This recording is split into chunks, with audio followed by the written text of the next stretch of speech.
Minamoto no Yoritomo. Yoritomo was the man who invented the shogunate, the architect of an entirely new form of Japanese government, and according to the official historical record, he died because his horse threw him. On February 9th, 1199, Japan's most powerful military ruler attended the dedication ceremony of a bridge he had commissioned over the Sagami River, fell from his horse during the procession, and died from his injuries shortly after at the age of 51. That is the story. The problem is that almost nobody who has studied it closely entirely believes it. Yoritomo had survived decades of civil war, political assassination attempts, and the complete destruction of his family line before he rebuilt it from nothing, and then he died at a bridge opening. The ghost story attached to his death says that his horse reared in terror at the appearance of vengeful spirits, specifically the spirit of his cousin Minamoto no Yoshitsune, whom Yoritomo had hunted to his death years earlier, along with the spirits of other enemies he had ordered killed along the way. That version is legend rather than history, but the conspiracy theory underneath it is harder to dismiss. Within weeks of Yoritomo's death, his in-laws, the Hojo clan, had begun consolidating power so efficiently that it is difficult not to notice how prepared they were.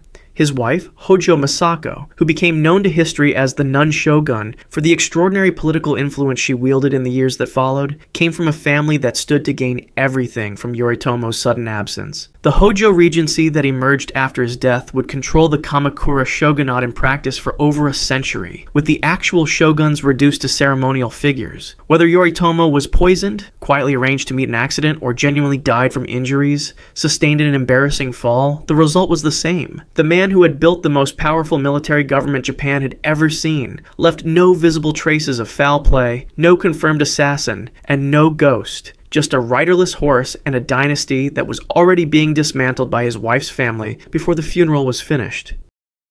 Minamoto no Yori. Yori inherited the shogunate at 17 and was already losing it by 18. The second shogun of the Kamakura shogunate was Yoritomo's son, which should have meant something, but the Hojo clan had learned from managing his father that the title of shogun and the actual exercise of power were two completely separable things. When Yori fell seriously ill in 1203, the Hojo used his incapacitation to formally transfer governmental authority to a council they controlled, stripping him of meaningful power before he had recovered enough to object. When he did recover, partially, he allegedly began plotting to reassert control and take revenge on the Hojo, particularly his own grandfather, Hojo Takemasa, who had been the primary architect of his political destruction. The response was swift and final. Yori was forced to abdicate and was sent into exile at Shuzenji Temple in the mountainous Izu province, a remote and beautiful location that functioned as an elegant prison. He was 21 years old, living under guard in a mountain retreat, surrounded by the kind of scenery that appears in poetry and paintings about Japan, waiting to find out how the rest of his life would unfold. He did not have to wait long. In August of 1204, assassins sent by the Hojo clan killed him, and he was still 21 years old when he died. Historical sources differ on the exact method, with some accounts describing strangulation and others describing stabbing, with at least one account placing the attack while he was in his bath, though the precise details vary enough between sources that the exact manner of the killing remains somewhat uncertain. What is not uncertain is who ordered it.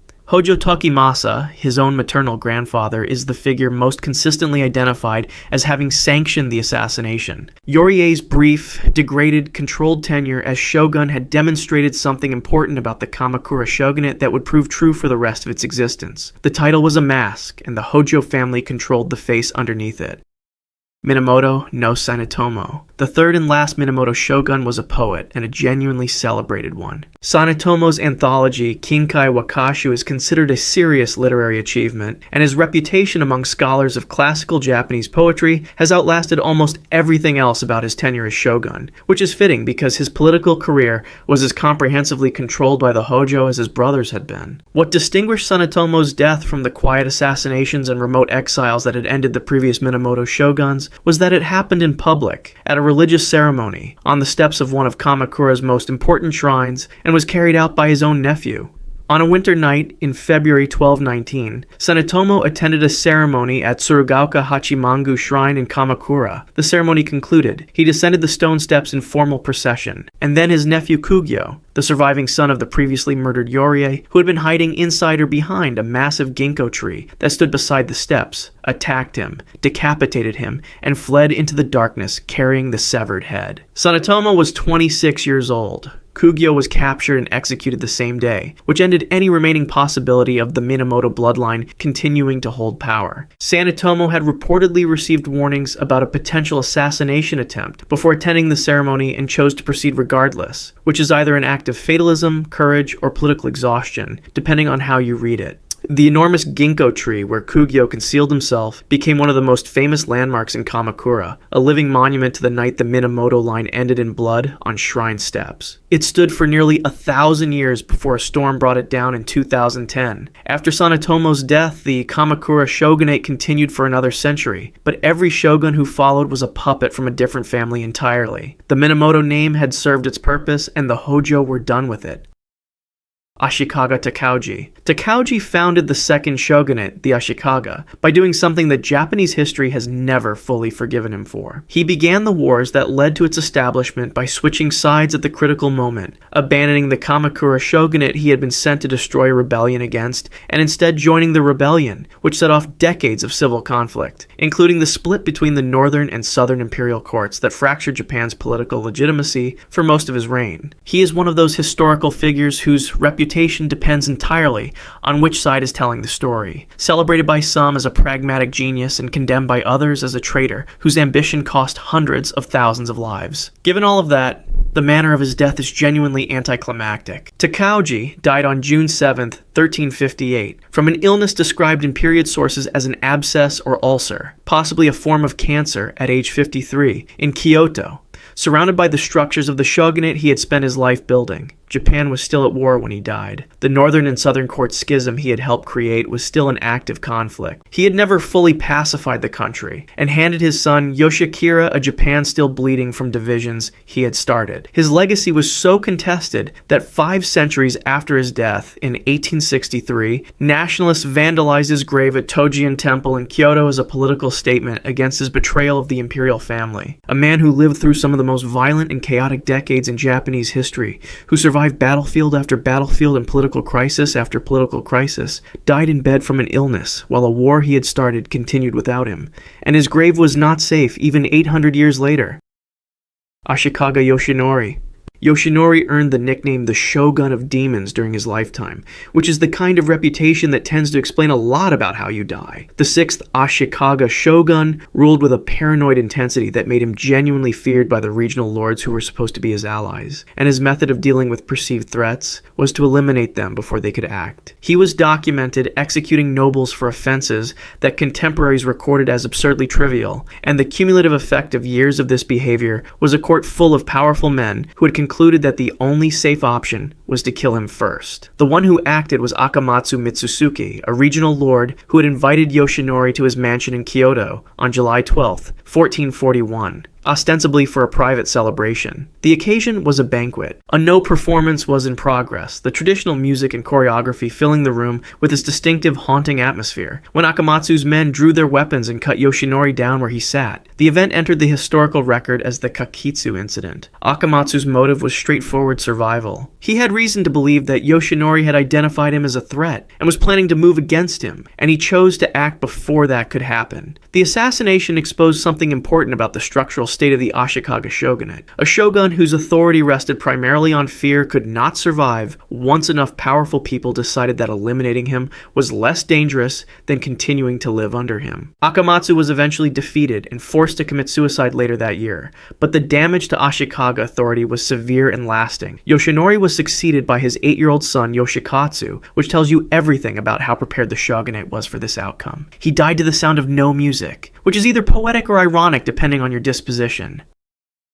Ashikaga Yoshimasa. Yoshimasa did not die violently. He died in January 1490 at age 54 from illness. In the cultural complex, he had spent his retirement constructing on the eastern hills of Kyoto. The Silver Pavilion, Ginkakuji, still stands there. The Onin War, the decade-long conflict that burned most of Kyoto to the ground and ended any practical meaning the Ashikaga shogunate still possessed, was the direct consequence of his failure to clearly name an heir, a failure that allowed rival factions to use the success succession question as the ignition point for a war that lasted from 1467 to 1477 and killed an incalculable number of people. While that war was still raging, in 1473, Yoshimasa abdicated and withdrew into his aesthetic pursuits. He commissioned architecture. He patronized no theater. He refined the tea ceremony. He constructed one of the most beautiful cultural environments in Japanese history, while the city around him was being reduced to ruins by a conflict he had started through inaction. His wife Hino Tomiko wielded considerably more political influence than he did throughout this period, and is considered by historians to have prolonged the Onin War through her own factional maneuvering, which adds another layer to the portrait of a shogunate in which everyone with actual ambition had stopped pretending the shogun was in charge. The Sengoku Jidai, the Warring States period that followed, would last for over a century and transform Japan beyond recognition. Yoshimasa's peaceful death, surrounded by the beautiful objects he had spent his final decades collecting, in a building that tourists visit to this day, is one of history's more unsettling examples of a man being completely insulated from the consequences of his own failures. The country he helped destroy rebuilt itself without him, and he never had to watch.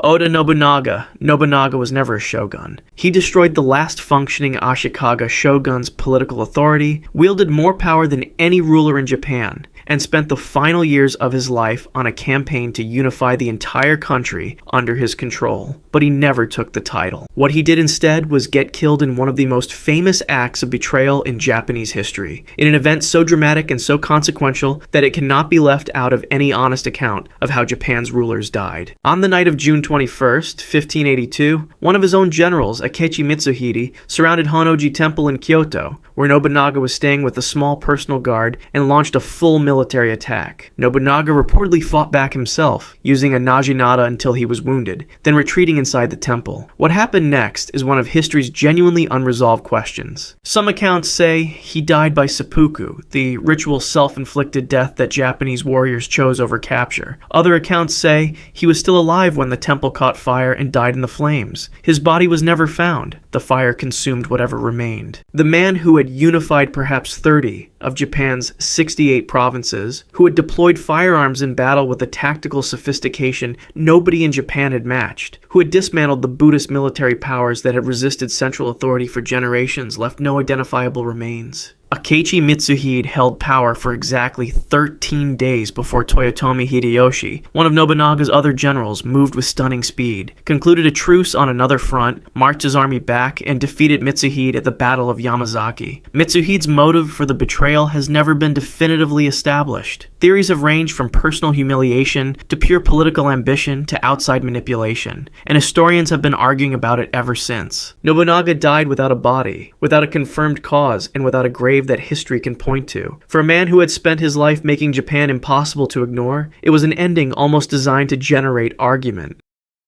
Toyotomi Hideyoshi. Hideyoshi was born the son of a peasant and died the most powerful man in Japan, which remains one of the most extraordinary individual trajectories in the country's history. He was never a shogun either, holding instead the title of Kampaku, imperial regent, because he could not claim the samurai lineage the shogunal title technically required. He died on August 18, 1598, from illness at Fushimi Castle in Kyoto at approximately 61 years old, and the most poignant thing about his death was not the physical deterioration that preceded it, but the letters. The deathbed correspondence Hideyoshi left behind is among the most historically candid documents of the era. He wrote to his inner council, the men he had appointed to govern in his name after his death, begging them to protect his 5-year-old son, Hideyori. He used language that historians describe as unusually raw for a man of his position, acknowledging directly that he knew how fragile the arrangement was, that he was asking these men to sacrifice their own ambitions for a child, and that he understood even as he was writing it that this was a request they might not honor. He was right. The council collapsed into factional conflict almost immediately after his death, producing the power struggle that ended at the Battle of Sekigahara on October 21st, 1600, and the subsequent establishment of the Tokugawa shogunate. His son Hideyori was eventually besieged at Osaka Castle and killed in 1615,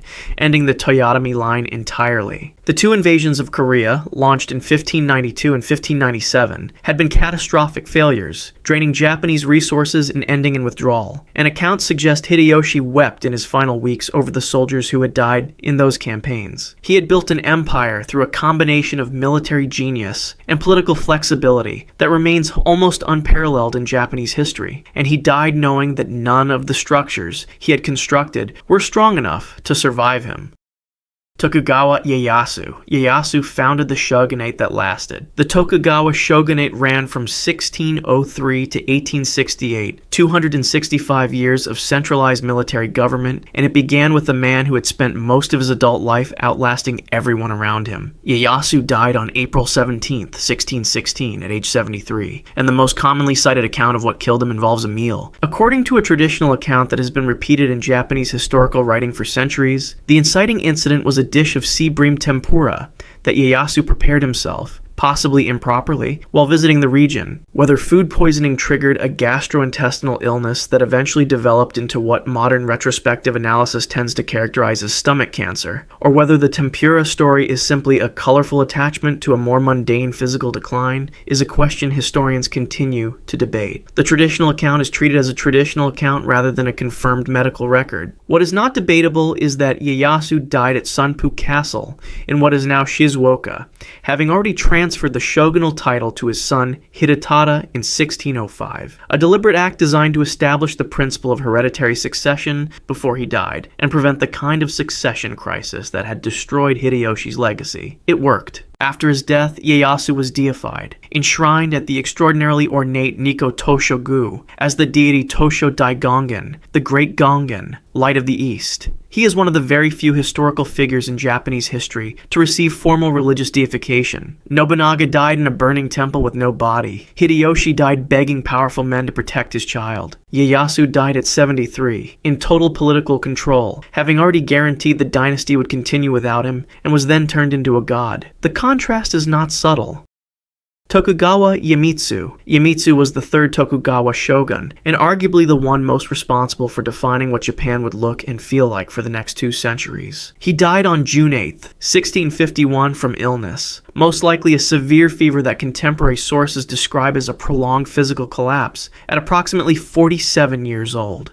Retrospective diagnoses have suggested conditions ranging from pneumonia to beriberi, but the historical record provides descriptions rather than confirmed diagnoses. His death mattered not just as an individual event, but as a structural moment, because Iemitsu had governed with such intense personal authority that his absence immediately created the conditions for instability. Within the same year, a samurai named Yui Shosetsu launched what became known as the Keian Incident, a plot to overthrow the shogunate in the chaos following Iemitsu's death. The plot was discovered and crushed before it could be executed, and Yui Shosetsu died before he could be captured. But the incident revealed how closely associated shogunal stability had become with Iemitsu's specific presence. The accomplishments of his reign were extraordinary in their scope and their brutality. He had personally overseen the suppression of the Shimabara Rebellion of 1637 to 1638, a Christian-led uprising that ended with approximately 37,000 people killed, after which Christianity was effectively eliminated from visible Japanese society and driven underground for generations. His Sakoku edicts sealed Japan from the world. Japanese citizens were forbidden from leaving the country on pain of death. Almost no foreigners were permitted to enter. The Dutch were given a small artificial island in Nagasaki Harbor, Dejima, as the single controlled point of contact with the outside world. These were not moderate policies. They were total, and Iemitsu made them total on purpose. The country he sealed when he died stayed sealed for more than 200 years.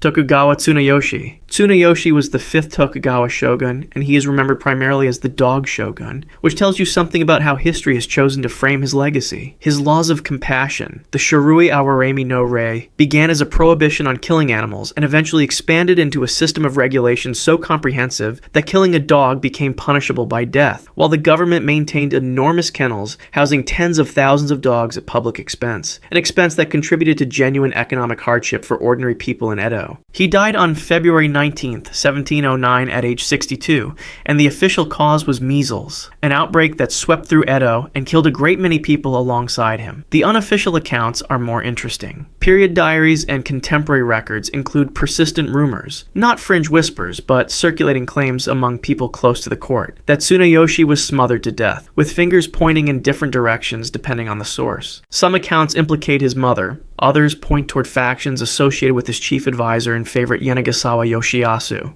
None of these rumors rose to the level of documented conspiracy, but the fact that they circulated so widely and were recorded by multiple contemporary observers suggests that the people closest to the shogunate did not entirely believe the measles explanation. What happened immediately after his death is suggestive in a different way. The laws of compassion were repealed almost as soon as his successor Tokugawa Ieyasu took power. The enormous government dog kennels were disbanded. Policies that had defined Japanese governance for decades disappeared within weeks, which indicates that an enormous number of people at every level of the shogunate had been waiting, with varying degrees of patience, for this particular ruler to stop being in charge. His reign lasted 29 years. The dogs outlived the laws that protected them by a very short margin. Tokugawa Yoshinobu. Yoshinobu was the 15th and last Tokugawa shogun, and unlike every other figure on this list, he did not die in office, did not die from his position, and did not die young. He died on November 22, 1913, from uremia, kidney failure at age 76, in a Tokyo transformed beyond recognition by the Meiji modernization, 45 years after he had voluntarily surrendered the shogunate. He is, in the fullest sense, an anomaly. Every structural force in Japanese history suggested that the last shogun should have died in battle, or in exile, or at the end of a forced abdication, followed quickly by a convenient illness. Instead, he resigned in 1867, was placed under a form of house arrest in Mito and later Shizuoka, while the new Meiji government assessed whether he was a political threat, and then spent the following decades painting, practicing photography with Western cameras, and reportedly cycling through the streets of modern Tokyo with what contemporaries described as apparent contentment. He was elevated to the rank of prince, Koshaku, in 1902, and given a seat in the House of Peers, which means Japan's last shogun ended his life as a respected nobleman in the constitutional order that had replaced the system he had inherited and surrendered. The Russo-Japanese War of 1904 to 1905 was fought and won while he was still alive. He watched railroads, telegraphs, electric lights, newspapers, and a modernizing imperial military transform the country that had been his responsibility, and he left no documented record of bitterness about any of it. Whether that represents genuine acceptance, careful political silence, or something more complicated that he chose not to articulate, historians cannot say with confidence. He was born into a Japan of sword-carrying samurai and closed borders and died in a Japan racing toward the 20th century, and he outlasted the entire world that had produced him. If you want to see more, click the video on screen now.